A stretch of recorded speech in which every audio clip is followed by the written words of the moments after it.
So I've had a lot of people ask me about my ayahuasca experience, and I thought I'd do a video to run people through my journey of it and talk about some things that maybe are not mentioned online. So yeah, I thought I'd do a video and we'll see how it goes. This is going to be pretty raw and a bit gruesome as well, because I'm going to go through my journal and my diary and literally read out like what was going on for me at the time. But I just want to start with that when I was going to do ayahuasca, I was under the impression that you take it and it's like a drug and you're shot out of a cannon to the middle of the universe to meet God. That's not my experience whatsoever. Yeah, that was my perception of it, and I think it's important to discuss this because you need to have a realistic perception of what ayahuasca actually is and who she is. But yeah, my intention to do ayahuasca, basically, it took me 2 years to feel like I was ready to do it. So for 2 years I'd been umming and ahhing, and then one day, speaking to one of my mates who came with me, we just committed, booked it all, and life just happened to start working in our favor more and more. My intention to do ayahuasca was to meet God, so I always had a knowing of what God is, which to me is unconditional love that's expressed in the duality that we have here, male, female, yin, yang, light, dark, day, night, etc. I always had this knowing since about the age of 20, but I wanted the experience of knowing that I am God, I'm the incarnation of God, being one with everything. That was my intention, to go and have that experience doing ayahuasca, as well as resolve some residue from a bad relationship and get clarity on some more things to do with my business and my career as a holistic health coach. But yeah, that's the intention. Alright, so I rock up to this place called Refugio Altiplano, and I highly recommend it. They are about an hour and a half from Iquitos. So we arrive in Iquitos, which is the last city on the Amazon, on the outskirts of the Amazon on the Peruvian border, and it has about 380,000 people. And you can't get there by car, only by plane and boat. So we arrive there, and then we take our speedboat an hour and a half up the Amazon to Refugio, and it's like paradise. The Amazon, I think, is half the healing of what I experienced. There's something very, very powerful being in that place and doing nothing all day, just being in nature and reconnecting. I'll talk about Refugio at the end, but highly recommend it. So if you imagine this place is, imagine like Balinese style hut houses, 2 stories, flushing toilet, shower. It was pretty luxurious, you know, all fenced in from with mosquito netting. It was really, really great. But that stuff's irrelevant right now. I'll talk to you about my ayahuasca experience. So the way it works is we would all arrive in what's called a maloka, and a maloka would be like a massive Balinese style hut that could fit like 50 people squashed together in it. But there was 12 of us, and we would lie down on a mattress, and we'd have a spew bucket next to us, and then the bathroom would be in the same room. And the way it worked is the shamans arrive, and then they prepare and activate the spirit of ayahuasca in the drink. So they come, they bless it, they drink the medicine, and then we come up individually to drink. And then the ceremony starts with the shamans protecting us using tobacco, and start singing what's called an icaro. And the icaro is something that no one talks about. The icaro is half the healing of ayahuasca. An icaro is a song that comes to a shaman when they are meditating and fasting. So the way it works is a shaman might fast for 3 to 4 weeks on a specific plant. So they have just beans and rice, and then they'll take this plant and and they'll try and connect to the spirit of the plant. So when a shaman is singing a song, what they are doing is they're calling in the spirit of the plant. So they might be calling in ayahuasca, they might be calling in other plants. We had 2 shamans in our ceremony, and one shaman had dieted, or what's called a dieta, 450 plants. So he could call in 450 plant spirits depending on what the person needed. And this was pretty reflective by when Horatio would sing to every person. There was a similarity in the song, but there's also a difference. So this is the way it works. Shamans drink, you come up and drink, and then they start blessing, protecting, and then they come and sing to you individually, right? And the way we operated was 2 nights on ayahuasca, 1 night off. 2 nights on, 1 night off. And the reason why you need the 1 night off is really to recover. You really do treasure your nights off, because it's fucking hard. It's fucking hard. It's not easy. And you're super duper sick.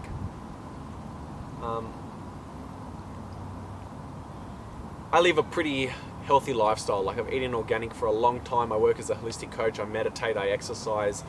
And I was under the impression that I wouldn't be that sick. I was the second most sick person there. So whatever ideas you have about ayahuasca, throw them out the window. Because it's going to go down however it's going to go down, no matter what you think, do, say.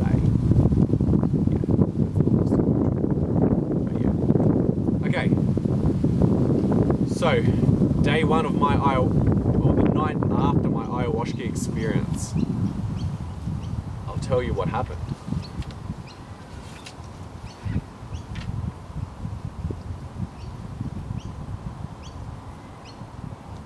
So I should also give context that I've never done ayahuasca ever before. The only psychedelic I've ever done was mushrooms, and that was once, and it wasn't even very strong.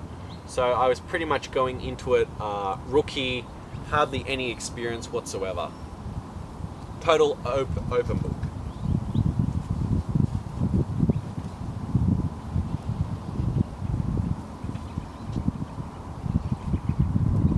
So the way Refugio works is they don't just give you a full cup and then send you on your way. They bring you up, they tape you with a small amount, then a bigger amount, and then a bigger amount, then tape you down.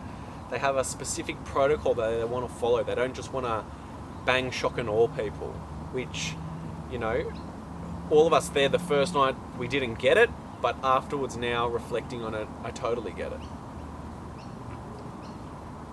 So in my first night of ayahuasca, I did have some psychedelic experiences, and I did have some hallucinations. One of the things I saw was I have a protection that I use from people that are negative, and I actually saw what my protection looked like. So it was like a gold amulet. Imagine like the shape of an iPhone, a big gold brick that went around my neck. And just now talking about it, I get chills, because I know it's true. The way I protect myself from like psychic vampires, or from negative people, or from my clients that have to offload their shit onto me so I can do my job, is I protect myself so I don't lose my energy. And I literally saw what my amulet of protection looks like. It was pretty bloody cool. And one of the other things I saw was, if you imagine a Jenga puzzle, and one of the pieces is out, I saw that the bottom of my spine was out and the foundation was out. Now, I thought it was my sacrum, but it turns out to be my atlas, which is your C1 vertebra, and I didn't know this at the time. But since then, I've gone to see a specialist regarding my spine and all this stuff, and it turns out it's the C1 that was out, not the sacrum. So I was seeing inside my body what was out, but didn't realize it at the time.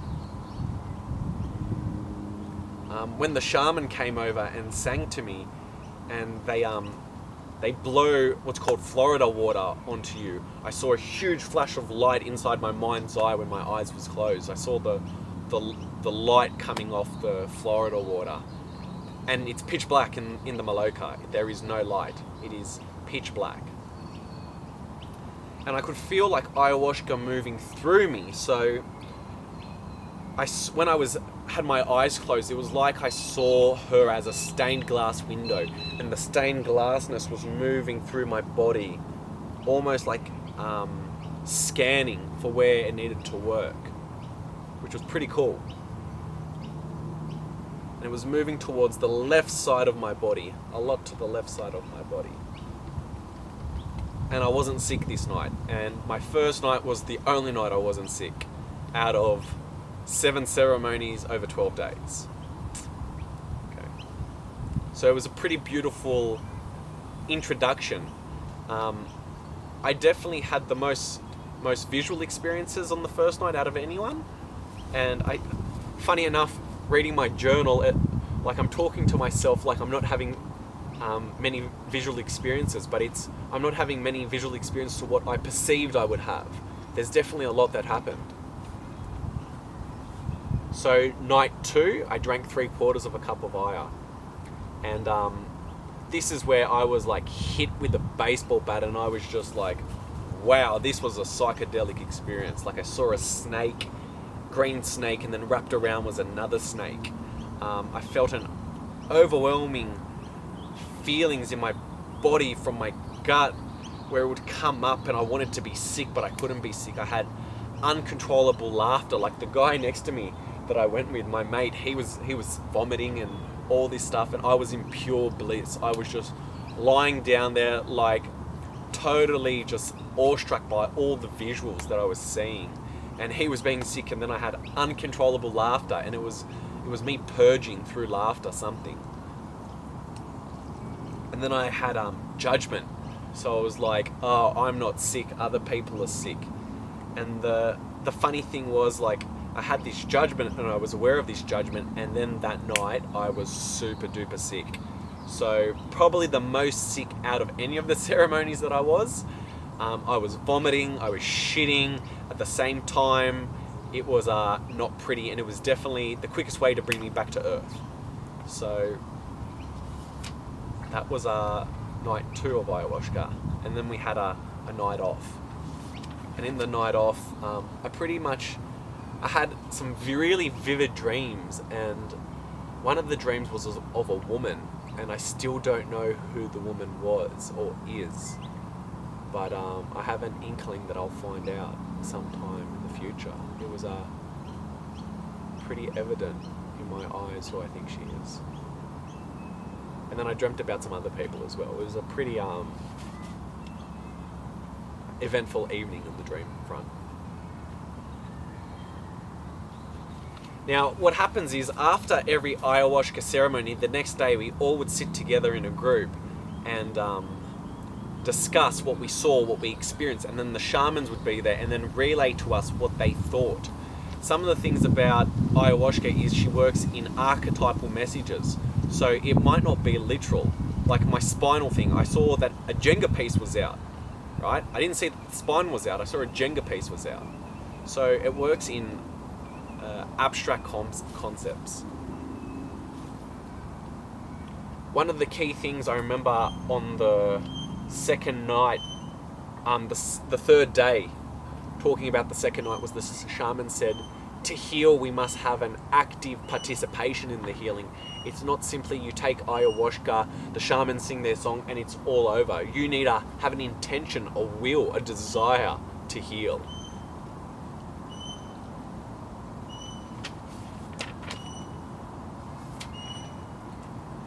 Now, session 3, day 4, my ayahuasca experience was pretty low. There was hardly any psychedelic experiences. I didn't see much visually.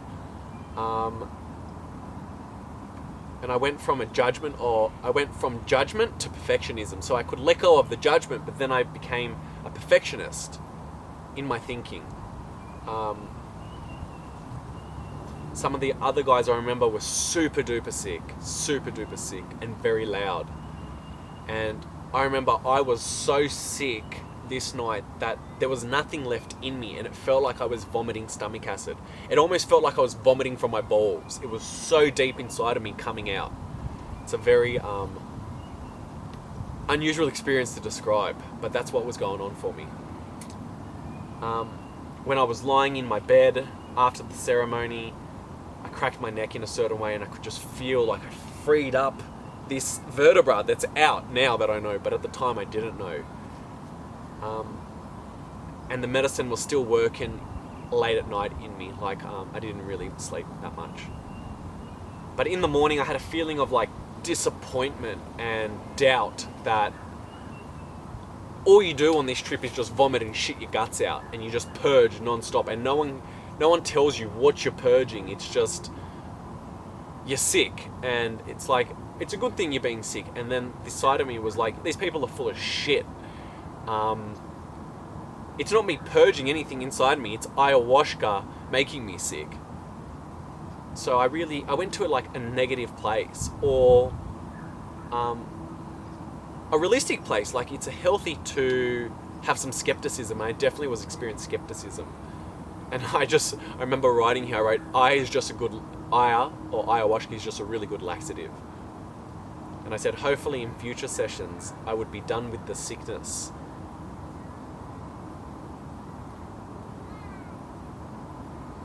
And the judgment and the perfectionism that I was experiencing in ceremony, there were themes that I wanted to work on, and seemed like they were being brought up and then let go of.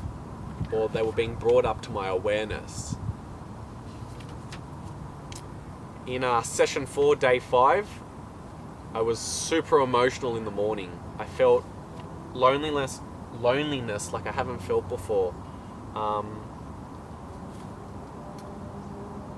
I missed my family, I missed my friends, I missed my dog, I missed my brother, I missed my dad, and I was feeling this really low energy. And I was just trying to sit with the emotions of what I was experiencing. I wasn't trying to negate them, make them invalid. I was really trying to go into them and see what was going on. And then I realized that I wasn't what I expected, and any type of not intention, but any type of assumption or expectation you have of ayahuasca is nonsense. She is going to do whatever the fuck she wants. Whatever is going to happen, and you cannot control it in any shape or form. The more you can surrender, the better. And I remember just thinking, if I could just remain open and unattached to the ideas that I was having of what should happen, or what I should happen in this point in time, because other people were having these, some having no experiences and other ones having like the most blissful experience. And I was just constantly under the perception that I'm so healthy, why aren't I having these experiences?